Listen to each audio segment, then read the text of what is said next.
Ladies and gentlemen, welcome to Battlemouth episode 61. Uh, You need to fucking step it up. you just shut Be, up. be more enthusiastic. I don't give a Be fuck. more be happier. I don't give a fuck. Ladies and gentlemen, I'm trying to do this if you stop interrupting.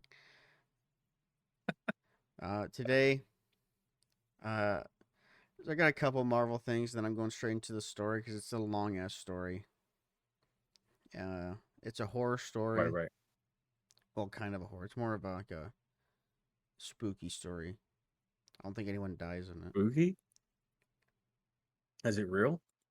No. But, yeah. It's not a true story? No, it's not a fucking true story. That's I literally never said it was. you made it out to be like the scariest thing a lot like ever, and I thought it was a true story. Well, that's your fault. Damn Do it. you want to talk about how you fought that monkey for like 7 hours? No, We're going to. I don't want to. I don't want to relive that moment. I Uh, thought I had him down. Okay, it took longer than I thought. right.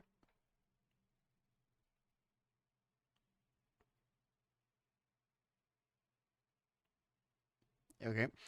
Anyway, the villain for Ironheart apparently is. Speaking of, what is the dude that plays Borat? What's his name? Sacha Baron Cohen? Is that it? Yeah, That guy. Apparently, he plays the villain in Ironheart, and he's Mephisto. Mephisto. Yeah. Apparently, Who the fuck is Mephisto? like the devil of Marvel. Oh, I've heard the name. Never knew who he was. Is I think most of his storyline is connected to the Scarlet Witch, or there's a comic book storyline where they're in love. I'm And also in love with Scarlet Witch, so that's crazy. or you're in love with every woman that breathes. Uh, Also, Mephisto's probably going to be in the Agatha show first. But I don't know. Anyway, also apparently Venom I 3 is still only. haven't seen that show. I haven't either. But Venom 3 apparently is only the beginning for Null, and there will be more. That's what I read, and I read that too. That's crazy. Hopefully, That's all the tired Marvel of news these I have. tired of these villains getting killed off like in one movie. They need to extend it. Just have them, like make it like one of those cartoons, like back in the day, where the villain just escapes, and we'll see him next time. That'd be cool. But that's it for that. We're going straight into this so we can get it over with. This is long. But the story is from Reddit NoSleep, which is essentially creepypasta on Reddit. But Reddit, people no sleep, r/NoSleep. no sleep, r/no sleep. This is people rate their own stories and they put them on here. This is the second most popular one on here,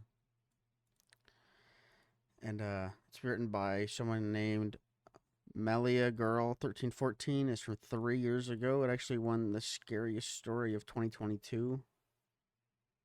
Really? I don't know who, at least on Reddit. I don't know who gives these awards, but and the story is called "My Wife Has Been Peeking at Me from Around Corners and Behind Furniture. It's gone from weird to terrifying." So these stories on here are written as if they are real. So it's going to be written out as like if someone's just typing a post, but it is just a story because there is Okay, okay. characters. Well, there's like some dialogue and stuff throughout here as well. But yeah, we're just gonna get. That is long. I don't know how long this is gonna take. Probably 40 minutes. 40 minutes? It's pretty long, but it's All pretty right. good. All right. We'll see how long it I'm takes, ready. but I'm here. I'm ready. all right. So, like I said, the story is called My Wife Has Been Peeking at Me from Around Corners and Behind Furniture. It's gone from weird to terrifying. My wife, Lynn, and I have been together for 6 years, and I'm married here for 11 months. Our entire history, also, I'll say, I'll stop every once in a while and then we can discuss, because it is long. Right. For 6 years, I'm married for 11 months. Our entire history together has been very normal, and never once, ever, have I noticed any weird behaviors or red flags. I can't stress enough about how this character whole thing is for her. Lynn is very kind, intelligent, and thoughtful. She's always been the no-nonsense type of person. Being childish or trying to scare me is not something she'd normally do. She doesn't even like watching horror movies. When we first started dating, she agreed to watch The Shining with me because she knew how much I loved horror. She was so scared and she didn't even make it through half of the movie. Before we had to turn it off, she isn't even into anything creepy and has never been into pranks. It's just not her cup of tea, and that's fine. But that's why it's so strange about this. It's just so unlike her. I should also add that she never had any mental health issues, and as far as I'm aware, it doesn't run in her family. I know some people are able to hide their mental health problems, but in the 6 years we've been together, I think I'd been able to see some of the signs. 2 months ago, I was in the kitchen making myself some coffee before work. I was running a bit late that morning and knew I wouldn't be able to make it to Dunkin' Donuts for my usual morning fix. I took a sip of my coffee as I hurried down the hall towards the front door when I happened to notice Lynn peeking at me from around the corner ahead of me. I could only see her eyes and a strand of her long, dark hair hanging against the wall. The rest of her body was concealed behind the corner. I nearly spilled my coffee when I saw her. I did not burn the shit out of my lips. "Geez, Lynn," I said, wiping a few drops of coffee from my pants. "You scared the shit out of me." She immediately popped out of view, like a little kid had been caught. I heard her scurry off towards the living room, and by the time I got to the front door, she was out of sight. It was really weird, I just totally out of character for her, I said, but I also found it funny and she was being more playful and a little less serious. I shouted that I loved her and called her a weirdo. As I shut the door behind me, I heard her laughing.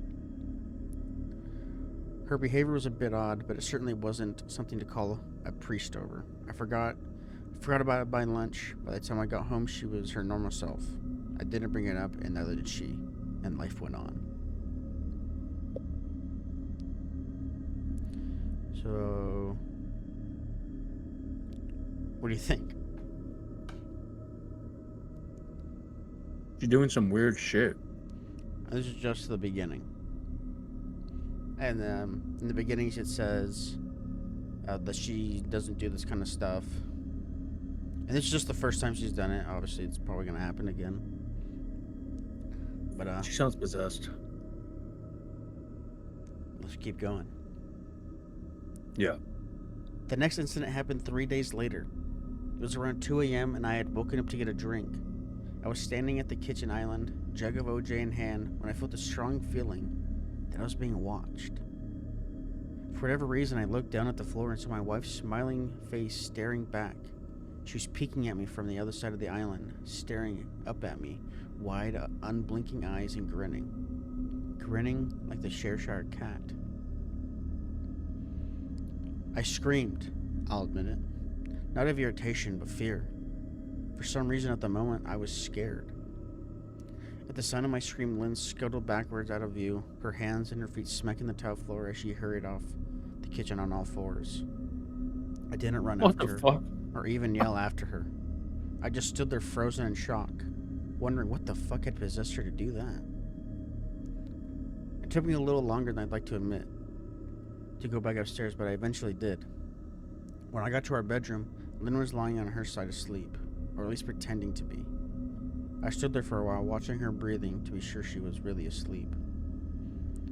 I had the feeling she might jump out of bed any moment, but she didn't. I climbed into bed and she didn't even move. Her breathing was soft and deep. I started to wonder if I'd dreamt the whole thing. The next morning, I waited for her to come down for coffee, and handing her a mug and kissing her cheek, I decided to ask her about it. "What was that about last night?" I asked, keeping my tone light so I didn't offend or embarrass her. She frowned over her cup of coffee, shaking her head like she had no clue what I was referring to. "You're peeking at me again, from over there," I said, pointing to the spot on the floor by the kitchen island. She followed my gaze, and when she looked back at me, she burst out laughing. She laughed so hard that I couldn't help but join her. "You creep the fuck out of me sometimes, you know that?" I said. She giggled and set her cup on the counter and wrapped her arms around my neck. You creep me out all the time, so I guess we're even," she teased. We said our goodbyes and left for work. As I drove, I kept thinking about how creepy it had been seeing her grinning at me from behind the island like that. The sounds her hands made on the floor as she crawled away. I told myself she was trying to be silly, just trying to be in my love of all things horror. It's not like I was afraid of her, but it still didn't sit right with me. I started seeing her peeking at me more and more. Sometimes she'd be peeking at me from behind the couch or living room curtains. Once she even managed to get inside her grandmother's old trunk that sits at the foot of our bed.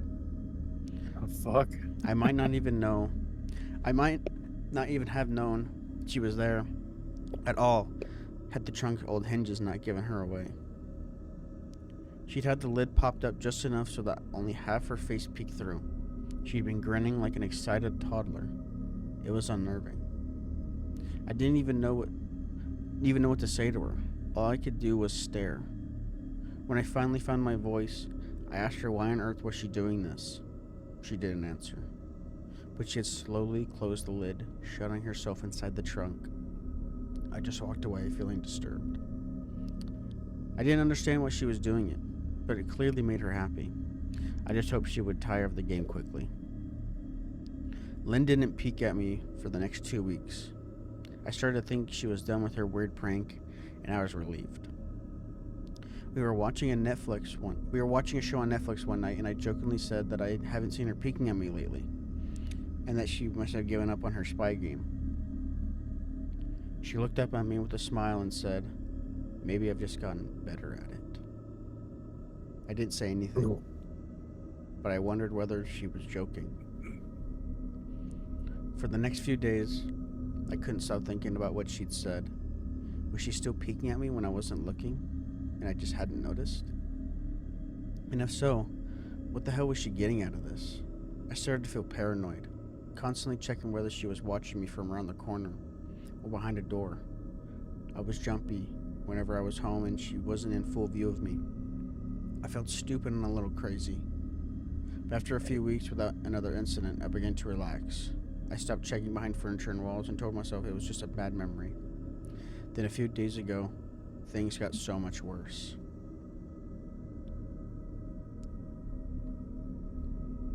What That's do you think fucking so far? creepy so far. Considering she's not into horror or anything like that, she's pranking him like probably not even her, to be honest, but And this is like she's constant, playing. all day. She's doing this shit. Yeah, it's pretty for someone that's not into scary things or horror, she's pretty good at it, freaking him out. And the fact that he's Pretty. like, "Oh, I haven't seen you doing it," and then she's like, "Maybe I'm just better at it." She's like, she's probably doing it. He's never even seeing it. Yeah, it's Like It's someone could be watching pretty- it right now. yeah, I wouldn't even know it. Like, what if it's me? But I'd hope it would be you. God, you're so gay. Lynn left to go to a friend's, and I lounged on the couch and played a couple games on my laptop.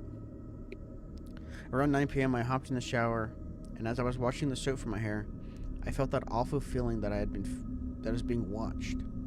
I slowly opened my eyes and almost had a fucking heart attack. Lynn was peeking from behind the shower curtain, her entire head stretched into the shower, leaving just her body outside. Her long hair hung against the curtain, the ends dripping with water.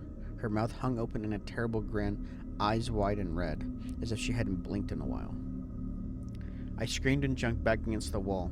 She didn't move, nor did she smile or waver. Her makeup ran down her cheeks in black streaks. She looked giddy and completely deranged. I was fucking terrified. We stood like that for a few moments, neither of us saying a word.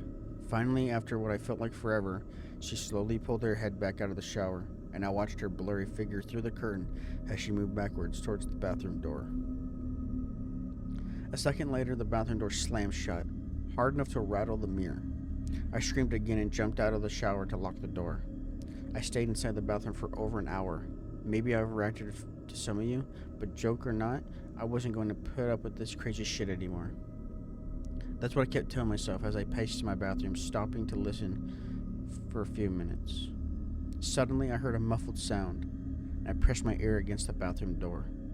Straining to listen, I couldn't hear anything, but I envisioned Lynn standing on the other side of the door, giggling at her joke. I felt a surge of anger. I was beyond pissed at being made to feel scared in my own house, and being made to hide in a bathroom for an hour. All for what? Some joke? If it was a joke, it was an awful one. What the fuck, Lynn? I snapped. This shit is getting really fucking annoying.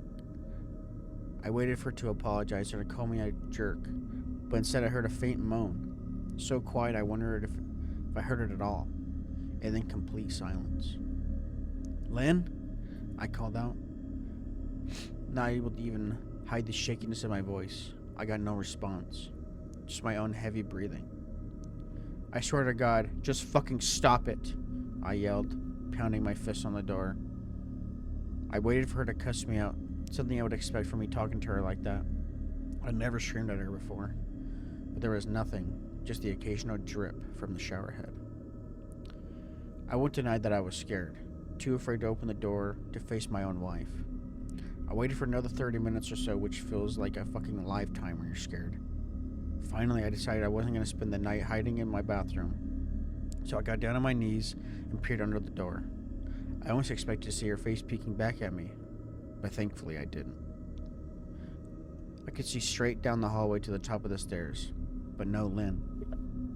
I didn't know if I could be happy or not.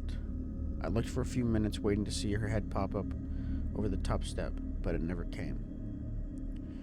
I stood up, my hand hovering over the door and mentally prepared myself to open it.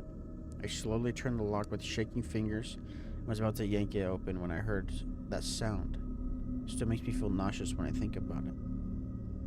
A moan louder than before, but this time I was able to tell where it was coming from. I turned my head to the closet in slow motion and locked eyes with my wife, who was peeking at me from the slight gap.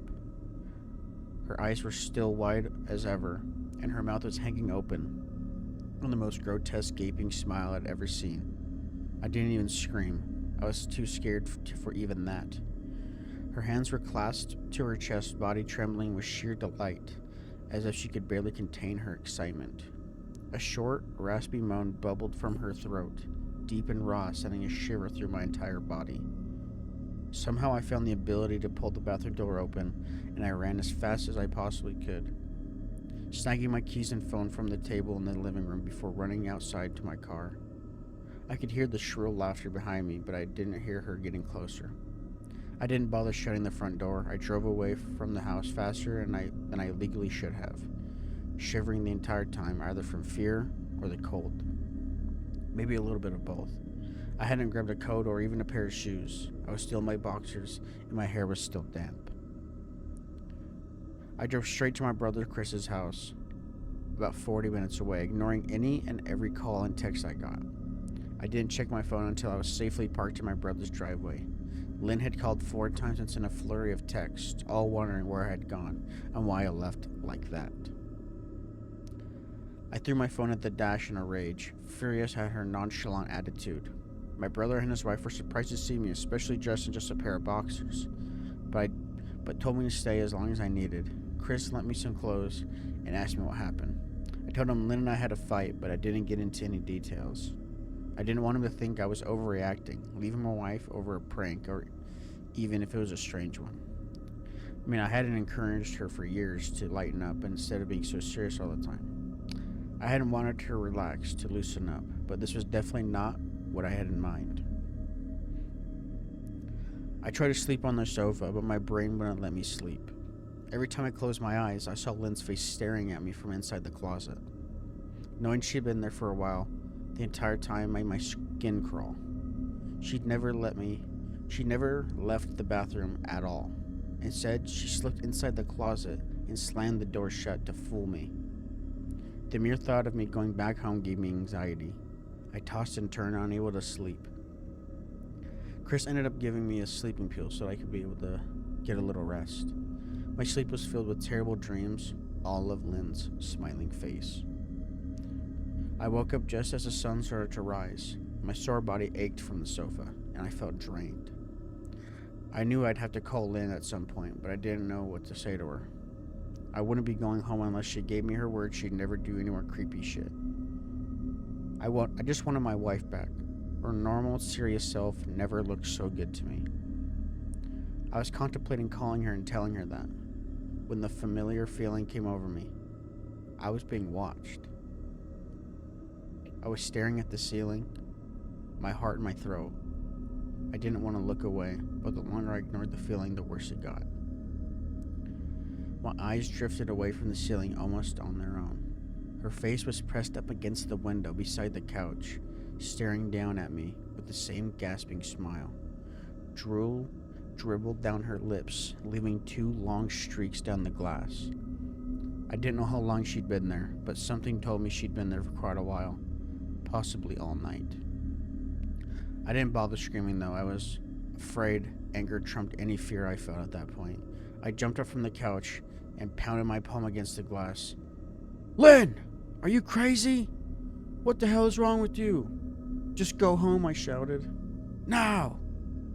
She didn't move, and her ghastly expression never changed. If anything, her smile only grew, as if she had never been more elated. I could hear Chris and his wife moving around upstairs, as if Lynn could hear them from her place outside. Her head twitched slightly in their direction, and she began to close her mouth slowly. Chris called my name from upstairs, obviously concerned. I turned to him and his wife Rebecca hurrying down the steps. When I turned back to the window, Lynn was gone. The only sign she'd been there was the 2 streaks of drool still dripping down the glass. I tried to explain it to Chris and Rebecca about waking up to see Lynn watching me through the window. They were skeptical. Who wouldn't be? Chris and I went outside to the spot on the front window, but there were no footprints in the dirt, just a slight indent. Animal, probably, Chris guessed, and I didn't argue. He and Rebecca assumed I dreamt the entire episode, but they didn't understand. I was too tired to explain it to them. I called out of work that day and turned my cell off. I didn't want to face Lynn. Just talking to her was too much for me at that point. I really started to believe something was irreversibly wrong with her, that no matter what promises she made, we'd never be the same again. The thought saddened to my core. I cried most of the morning. By noon, I figured it was ready to confront her. Give her one last chance to explain herself. I could at least give her that after 6 years, I told myself. I turned my phone on and saw dozens of texts she sent, all seemingly concerned wife. "Can we talk? I love you. Please call me. I'm really worried. Man, Can you fuck answer? that. Just come home." And more Fuck of the that. same. All text telling me she loved me and she wanted me home. How worried she was. Not a dream. Not a damn one addressing the crazy shit she pulled. Like she hadn't been acting like a character from a Stephen King book.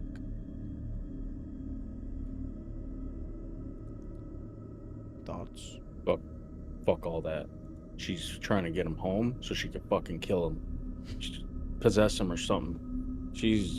It reminds me of that Smile movie so far. I think this and the first one came out around the same time. It kind of seems like it's inspiration from that. It's very like the way she's acting. It's just fucking weird. Something's up with her. Come on, smile. Smile 2022. This came out first. Oh, the story? This did, yeah. Yeah, it's definitely like creepy as fuck. They should have left her a long time. Should have left her the first week she started doing that. I don't want that freaking me out, especially when she started running off on all fours. Fuck all that. I don't like people that crawl like that. It freaks me out. Even her texts were different. She normally texted novels just to tell me to pick up a loaf of bread.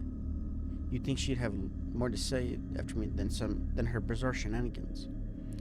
And it probably seems childish to some of you who were miles away from the situation, but if you saw the way Lynn had looked at me, how she scampered away on all fours like some kind of wild animal, grinning at me from side of the closet like a lunatic, then I think you'd find my reaction was warranted.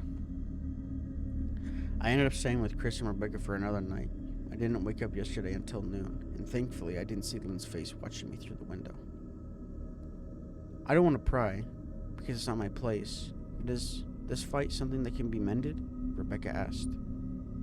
She made us both a sandwich for lunch, and I knew she wanted to breach the subject without seeming nosy. I don't know, she's like a different person, I said. Choosing my words carefully, I still wasn't ready for her or Chris to know the full extent of the batshit craziness I had been dealing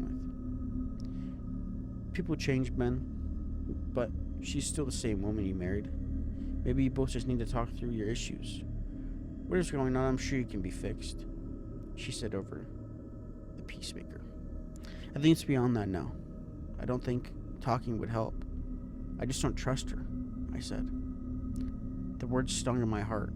I missed and loved my wife. How could I live with someone like that? Living in constant fear didn't sound too appealing. Lynn loves you. She has to be absolutely crushed, she said. I don't know about that, I said. Well, she certainly seemed it to me. I've never seen her so upset. Very much unlike the Lynn I know, Rebecca said, shaking her head sadly. It took a full minute of her words to really sink in. When they did, I felt dread warming its way through my skin. Wait, what do you mean? You saw her? You saw Lynn? I asked, my mouth suddenly dry. Rebecca nodded casually as if the fact wasn't a nightmare fuel. Maybe for her it wasn't. She stopped by this morning just after Chris left for work, she said, cleaning the plates from the table.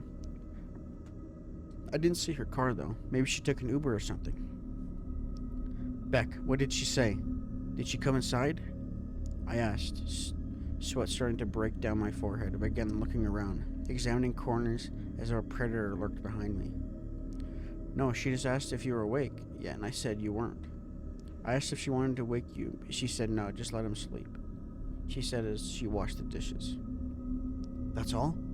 She didn't say anything else? I asked. No, she looked awful though, like she hadn't slept in days. I think you should call her. I got up from the table and thanked Rebecca for lunch. I felt a little better at the knowledge that at least she hadn't come inside. Still, I needed to double check that the doors were locked. I sat for a while trying to figure out what to do next.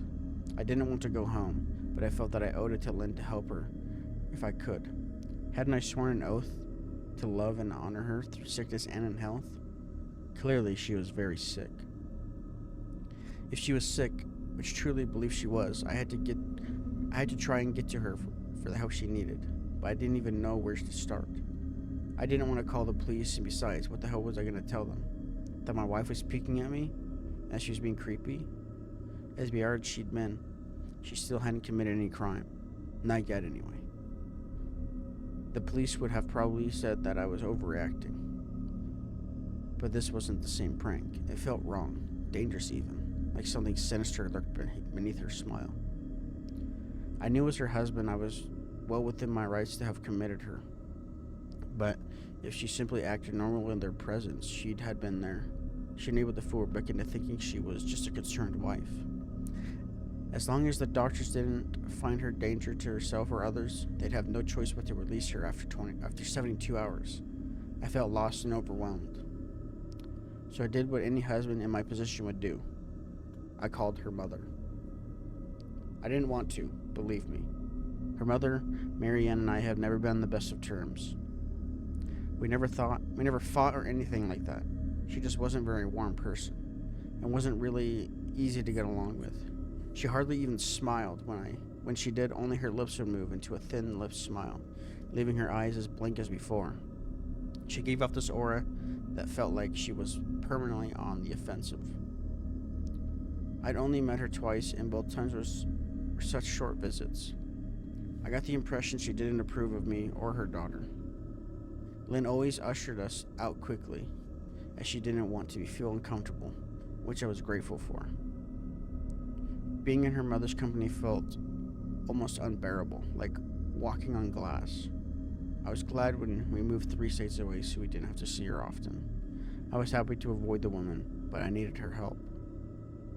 I really didn't want to talk to her at all, but I had to talk to someone, and someone knew who Lynn better than I did, so I grit my teeth and I did what I had to do. Yes, she answered, already sounding irritated. Marianne, it's me, Ben. Do you have a minute to talk? I asked. I could hear her cluck her tongue in irritation. I'm in the middle of writing some checks, but if you insist, I suppose I can spare a moment. What is it that you want to discuss, Benjamin? She said coldly. It's about Lynn. She's been acting strangely, and I wondered if you had any idea if there was something. I quickly interrupted. It's been difficult to follow your rambling, Benjamin. What is it that you want from me? She asked. I could almost see her standing there in her thin sweater and slacks, tapping her fingernails impatiently on the table. I wanted to know if you'd ever noticed any odd behavior, or possibly any mental issues, I asked.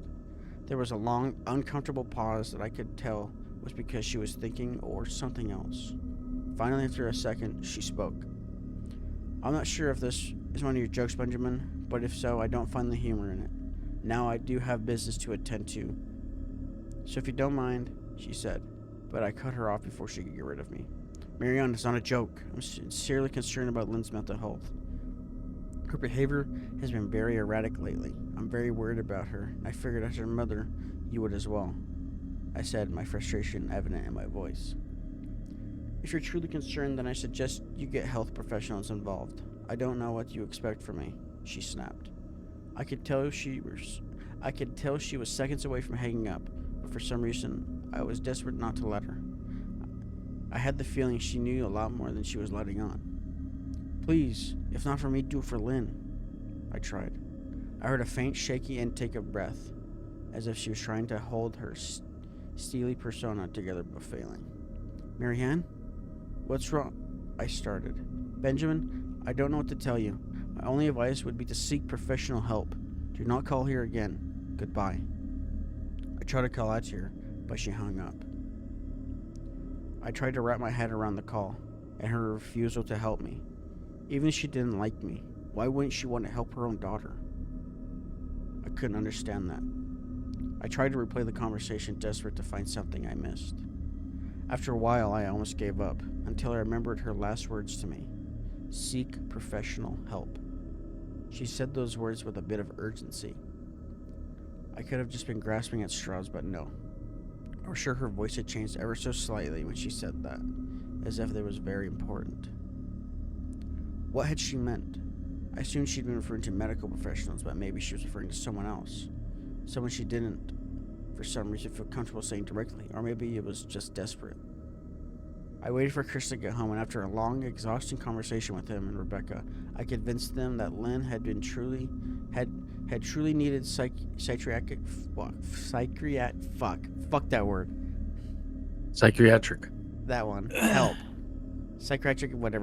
help. I didn't tell him everything. I wasn't prepared to go into it yet. But I told them about our last encounter, how she'd been hidden in the bathroom peeking at me from the closet. They were obviously shocked, but thankfully they believed me. They too just wanted to help her. Still, they didn't think it was all that serious. Maybe, but not dangerous. They just kept saying that Lynn had to be playing some kind of weird joke. Maybe for YouTube? Rebecca offered. It was only half-heartedly. Chris didn't think we should involve the police just yet. He offered instead to go with me, and I readily accepted. He reasoned that calmly talking to her, trying to coax her into going willingly, was the best recourse. I agreed to it this way. At least, I wasn't going to have to go into the house alone. So that is... So now he's on this... Now he's going to go back to the house to try to get her to go willingly. With his brother. She ain't going nowhere. But it's also Something wrong with her. that chick's mother is a fucking whore. Well, she probably knows something too. I imagine she dealt with something. I don't know. Or maybe she just doesn't like her daughter, which is kind of fucked up. But she knows something's up. It's getting good. It's getting good. And there's not too much left. So we'll just finish it out. Once I find it. You lost it. Right there. Oh, yeah, there we go.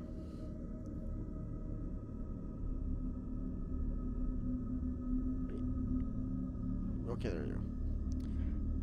We drove over this morning, just after breakfast. There was no way I was going at night.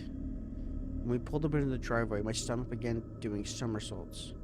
Her car wasn't there. But I still didn't let my guard down. The front door was ajar, and for a split second I thought we'd see her eyes staring through the gap. I was shaking and starting to sweat. Chris, however, was fine. He waited for me to open the door, his hand in his pockets like he was going on a fucking stroll through the park. I envied his ignorance. I pushed the door open and was immediately hit with a stench of rot. Chris smelled it too, and he walked into the house behind me with his nose scrunched up. What do you guys use to clean the floors around here? Shit. Chris mumbled. Shut up. I said, my eyes darted around for any signs of Lynn. The house was deadly quiet and dark, despite being 10 in the morning. All the curtains were closed up tight, refusing to allow any sunlight inside.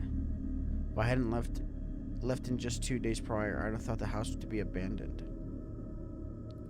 We moved through each room, carefully checking any place that she might hide, occasionally calling her name. Why the fuck are you looking under the couch? Chris asked eventually. Aren't we looking for your wife? He was looking at me like I was a moron. Let's just go upstairs, I whispered. He shook his head but followed me up the stairs to check the bathroom and spare bedroom. On the way up, my shoes crunched over pieces of glass that looked to be littered over the few steps. I noticed that one of Lynn and my wedding portraits that hung from the wall along the staircase had been smashed. The frame hung crookedly, all the glass removed. I stared at the picture, a lump forming in my throat. We had taken the photo just after leaving the church, after saying our vows. She looked so beautiful in her white gown. I looked at Lynn's beautiful face. I never dreamed her face would ever be a source of terror for me. We climbed the rest of the steps and checked the spare bedroom, but it looked completely untouched. I was hesitant to go into the bathroom, my fear from the night coming back to me all at once. Chris noticed and offered to go in by himself, but I couldn't let him do that. So we walked in together, checking the closet and shower. The bathroom looked as if it hadn't been touched since I left that night. I don't think she's here, Ben. Why don't you pack some clothes and we'll try coming back tomorrow or something, Chris said. I nodded and went to our bedroom and shoved some clothes into a duffel bag. When I checked inside our closet, I came across the source of the smell and gagged. Chris took one look and lost all color in his face. He had to go stand by the stairs to get away from the sight and smell. I gazed down in shock at what lay inside my bedroom closet. Soaking in the rug were at least a dozen eyeballs, all carefully laid out in pairs. Some were as large as quarter, while others were the size of a marble.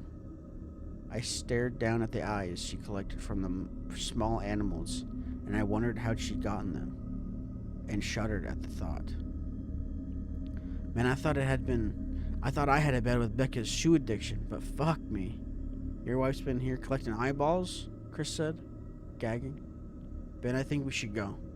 He called from the hall. I'm getting nauseous. All right.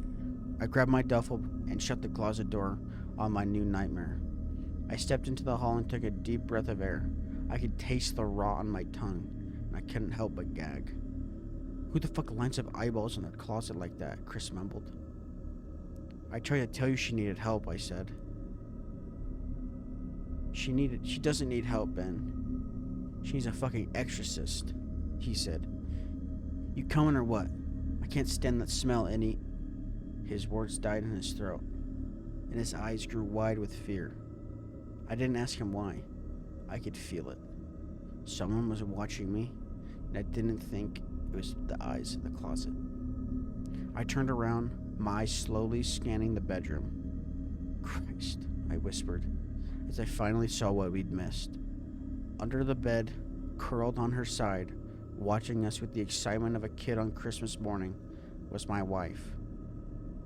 She held her hands together just under her chin, and they were shaking eagerly. And now that she knew she'd be found, I could hear the quiet noises she was making, a sort of hiccuping sound in her throat, as if the excitement was just too much for her. It was unnerving, to say the least. Wide eyes and the same huge smile. Everything in me told me to run, but I forced it away. That was my wife. No matter how twisted she was still the woman I married. I had to help her. Lynn? I said softly. She didn't respond, but her head bobbed back and forth in two quick little movements, as if she were nodding. Baby, I just want to help you, okay? Can you let me do that? I asked. I had taken a single step forward, approaching her, like some sort of dangerous animal. I love you, Lynn, I said softly, taking another step closer. She let a tiny moan escape her wide-open mouth, and I had to resist the urge to run. Her shoulders started to quiver, and her eyes grew as large as saucers. I crouched down so I could see her better. I immediately saw the blood. Her hands were covered in it. They trembled more and more the closer I got, as she was barely able to contain herself. Lynn, are you hurt? You're bleeding, I said. She bobbed her head again, her bloody fingers moving up and down as if playing as an invisible piano. They occasionally grazed her chin, leaving smears of blood on her skin. I wanted to recoil in disgust. The smell that was coming off her was revolting. I could feel the vomit trying to climb up my throat. Her lips were dry and stretched thin, blood seeping between the cracks. I knew she wouldn't come on her own, but I didn't want to leave her in the state she was. I scooted closer and reached out to her. The excited hiccuping sounds got louder, and her hands shook, fingers flexing. It was then I could see the blood oozing from between her fingers. Oh my God, Lynn, you're bleeding, I said instinctively.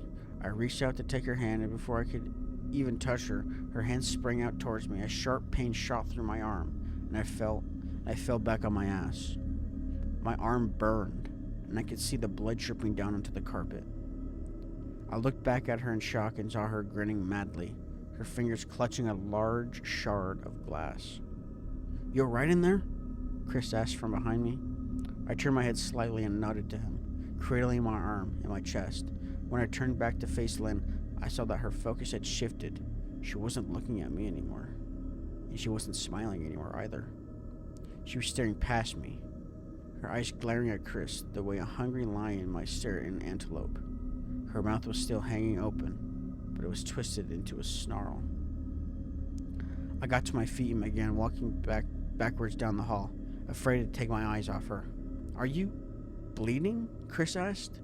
The moment the words left his mouth, Lynn started scooting fast towards Ben. Chris, run! Go! I yelled. He must have been too afraid to move because a second later I felt my back bump into him. He was still standing at the top of the stairs, staring at the horror that was my wife.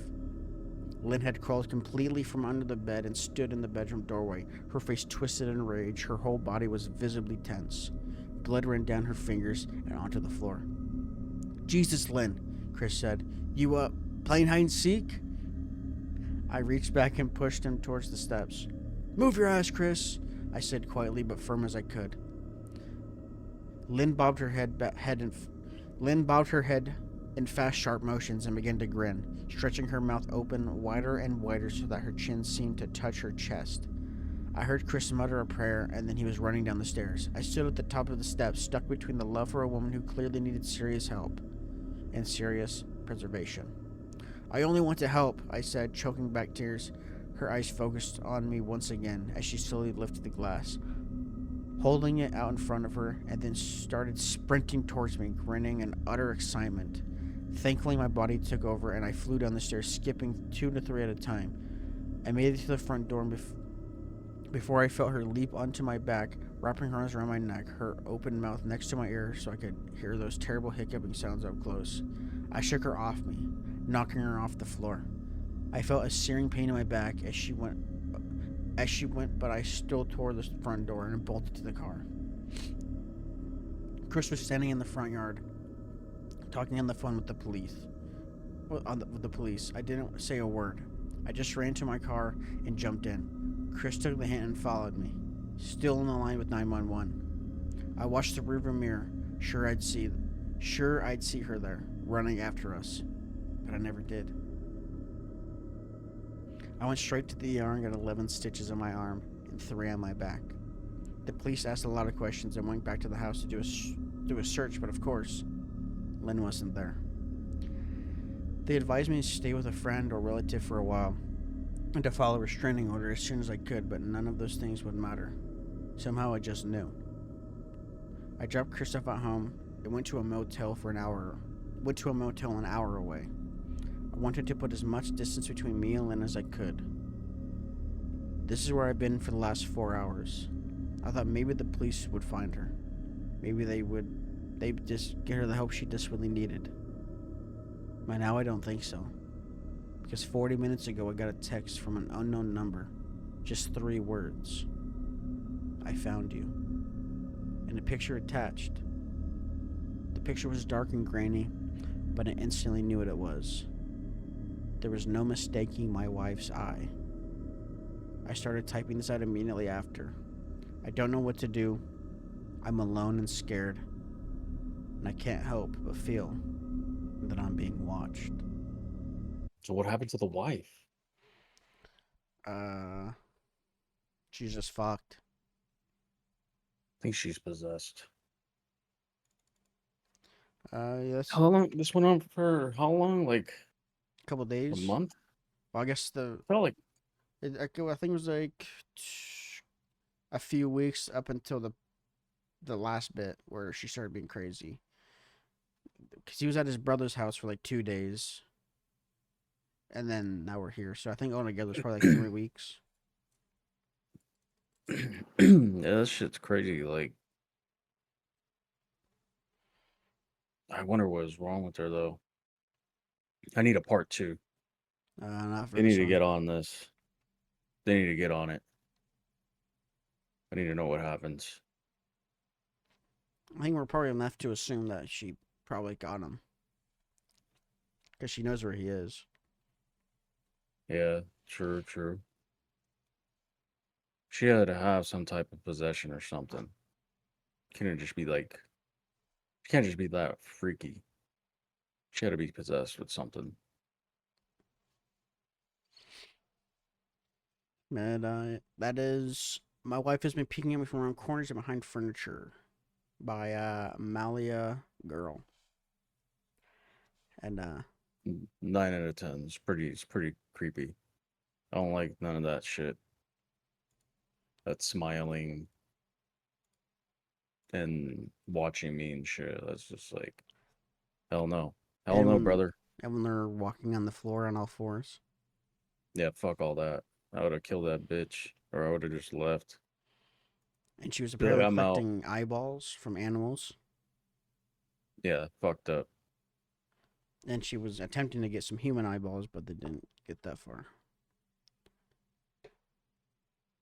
Yeah, they need to put her down. They need to send. They need to get over there and put her down. That was pretty interesting. Yeah, poor Ben. Poor Ben. Hopefully he made it out, but it doesn't sound like it. Probably not. I don't think this chick is or whoever the author is. They've never made another story. I don't think this is the only one they've ever done. They need to make a part two. I mean, it was 3 years ago, so probably not. Yeah, still pretty good though. It does. It does sound like a little bit like a smile, but not entirely. I Very mean, similar though. but yeah, everyone. That was that scary story. Next episode, there's another scary story, and fuck, what is that one called? There was two. There's two we could do. One of them is really fucking long, and that one is called Pen Pal, which is another banger. And then there's another one that's a little more goofy. It's called The Thing in the Basement is Mimicking Voices Really Well or something. We'll probably Both do sound creepy as hell. Pen Pal is really good. We'll probably save that one. We'll do the other one. But yeah. Ladies and gentlemen, make sure you rate 5 stars everywhere. That does But Pandora. stars Oh shit. But Pandora. Fuck Pandora. and AMC. And AMC. Fuck AMC. Is that what you want? Regal. Did you go to AMC? I go to Regal now. I don't go to AMC no more. Fuck Regal AMC. only. Fuck Pandora. Rate 5 stars. Like on YouTube. Let us know what Uh, you thought about the story. and if you have any scary stories anywhere, it doesn't have to be on Reddit. Any creepy pastas, any no sleeps, anything. Maybe real encounters from yourself. Just put them down. It's anywhere. Probably on YouTube comments would probably be the easiest. Yeah. Anyway, ladies and gentlemen, thanks for listening. We'll see you next time. Goodbye. Bye.